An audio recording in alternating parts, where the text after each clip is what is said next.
It's amazing. Black has not blundered, yet he can already resign.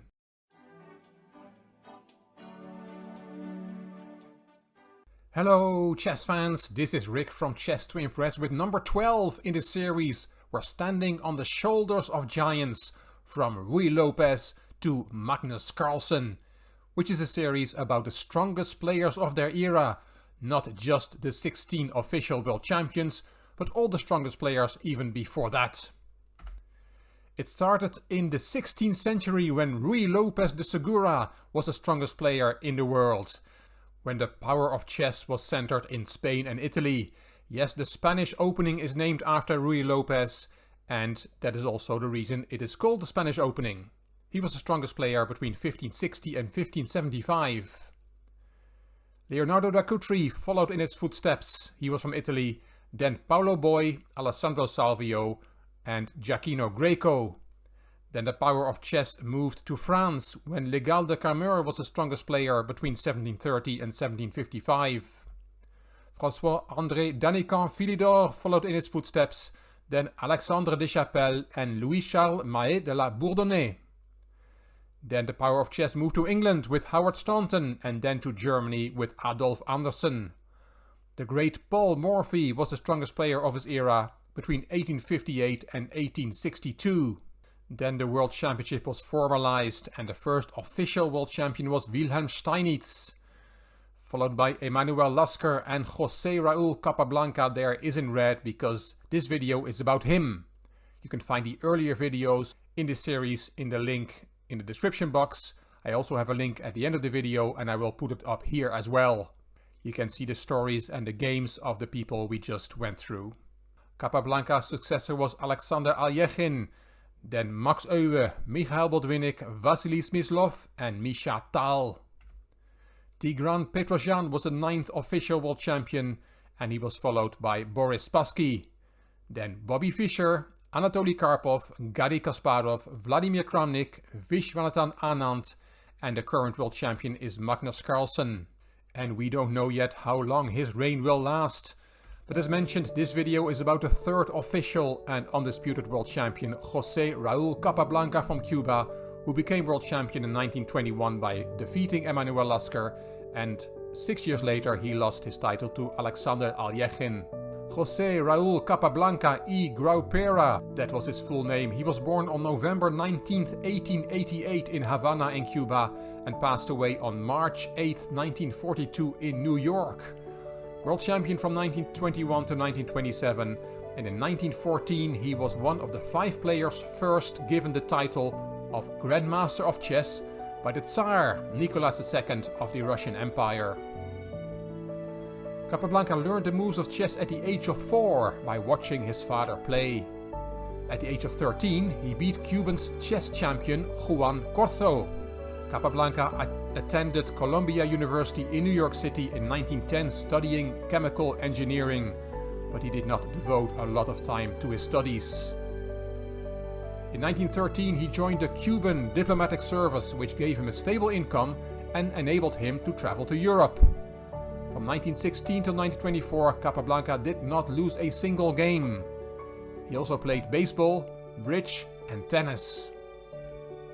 In 1942, Capablanca was hit by a cerebral hemorrhage while watching a game at the Manhattan Chess Club in New York and died the next day. His chess style had a deceptive appearance of simplicity.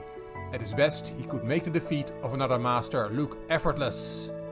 And we see that with other greats as well. What springs to mind is Bobby Fischer. In 1925, Capablanca was concerned that the accelerating development of chess technique and opening knowledge might cause stagnation of the game in 50 years' time. Hence he suggested the adoption of a 10x8 board with 2 extra pieces per side. The Chancellor, that moves as both a rook and a knight, and the Archbishop, that moves as both a bishop and a knight.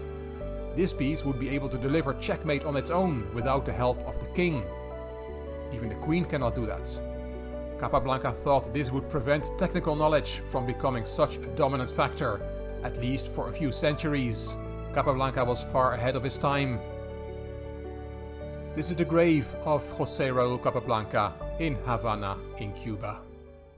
Now let's look at a game of the great man. It was played in the biggest tournament of its era in St. Petersburg 1914, where Capablanca had the white pieces against David Markelovich Janovsky, who had played a match for the World Championship 4 years earlier against Emanuel Lasker. The date was the 3rd of May 1914 and Capablanca opened with the e-pawn. e5, knight f3, knight c6, bishop b5, a6, and Capablanca plays the exchange variation of the Ruy Lopez. Garry Kasparov has annotated this game in his book My Great Predecessors, and I use some of his comments. Here he writes, white operates as simple as possible. Janovsky had played badly in the Spanish exchange variation in the match with Lasker 4 years earlier, and this had been taken into account by Capablanca for this game. Black recaptures with the d-pawn, and you cannot take on e5, or you can, but it's not really good, because with queen d4, Black wins the pawn back. Capablanca did not take that pawn, he played knight c3, and here f6 is the best move according to Kasparov, but Janovsky played bishop c5. d3, bishop g4, bishop e3, and here queen e7. Protecting the bishop is a better alternative, says Kasparov, but Janovsky took on e3. F takes, and f6 again is the best move here according to Kasparov, keeping the e7 square for the knight. But Janovsky plays his queen to e7, taking that square away for the knight. Castling kingside from Capablanca, and here Kasparov says knight h6 followed by castling kingside is the best way to play, but Janovsky goes the other way with the king, castling queenside. Queen e1 on pinning the knight on f3, and knight h6 was played now by Janovsky. Kasparov says, of course f6 is more accurate, but that was how they played chess then. Slowly, without himself being aware of it, Janovsky loses the game, writes Kasparov. So knight h6 was played, and rook b1. Kasparov says, not wasting time on a2, a3 first. This plan of attack has become a classic one in such positions, and Kasparov gives an example of the 12th match game between Enrique Mecking and Viktor Korchnoi from 1974. I mention this because I'm sure my good friend Mateus Penteado will watch this video. He's from Brazil and so is Mecking, so I'm sure he likes that his countryman is mentioned by Kasparov in this Capablanca game. So this way of playing by Capablanca survived for a long time. It was played 60 years later by Mecking in a candidates match. f6 was played now by Janovsky, making room for the knight, and b4. Here bishop e6 is given as the best move by Kasparov. He says this is possibly the only defense in order to control the d5 square. But Janovsky simply does not realize yet how bad his position is, and he plays knight f7.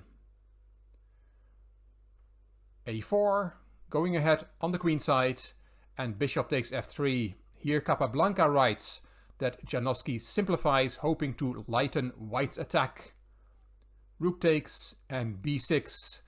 Capablanca writes in his commentary on this game that Janovsky is forced to do this to avoid the breaking up of his queenside pawns.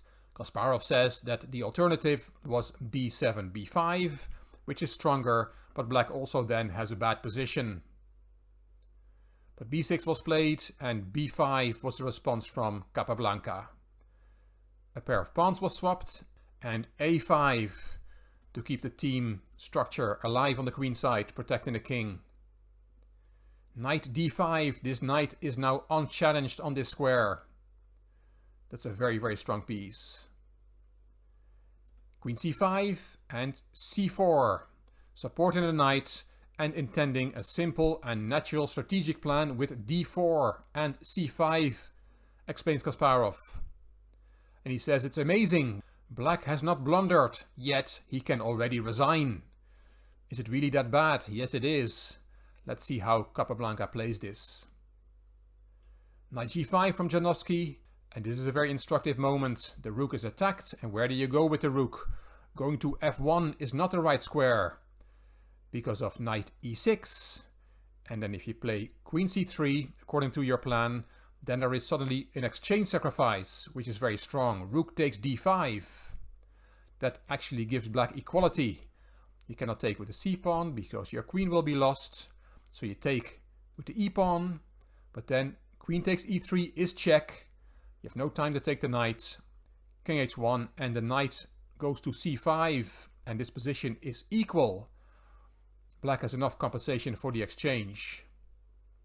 And that's why it is very important that after knight g5 you go to f2 with the rook. Because then this possibility is not there for black to give the rook for that very strong knight on d5.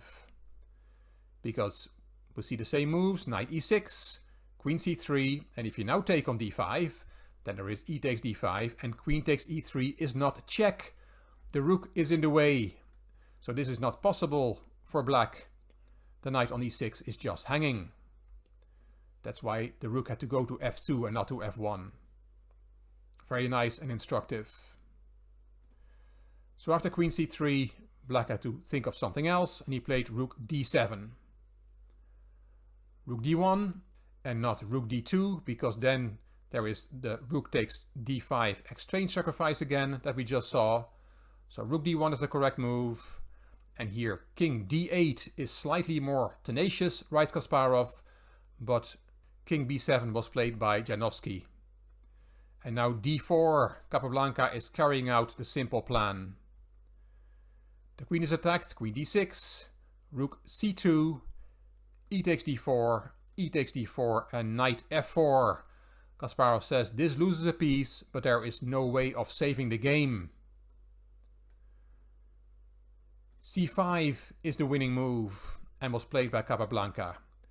Attacking the queen, which is guarding the knight, and also there is the c5, c6 threat with a fork, and there's nothing black can do. He's losing a lot of material now. Knight takes d5, counter-attacking white's queen. E takes d5. The queen is still hanging on d6, so queen takes d5 was played, but then there is this fork, winning a rook and the game. Janowski played on for a bit longer, king b8, there goes the rook, queen takes, d5, rook e8, d6, the d-pawn keeps marching. It was taken, and after queen c6, Janowski saw that he has to swap the queens, or otherwise he's going to lose the b6 pawn, and he resigned here. Great win from Capablanca in his typical style, and that's why I chose this game. Hope you enjoyed it and that you learned something new about the third official world champion, the great José Raúl Capablanca. I hope you liked the video. If you did, please give it a thumbs up, please subscribe to the Chess to Impress channel, and please leave a comment. I will read them all and I will reply to them all. If you liked the video, it would be great if you could share it on social media by clicking the share button on YouTube. You can find me on Instagram, on Twitter and on Facebook.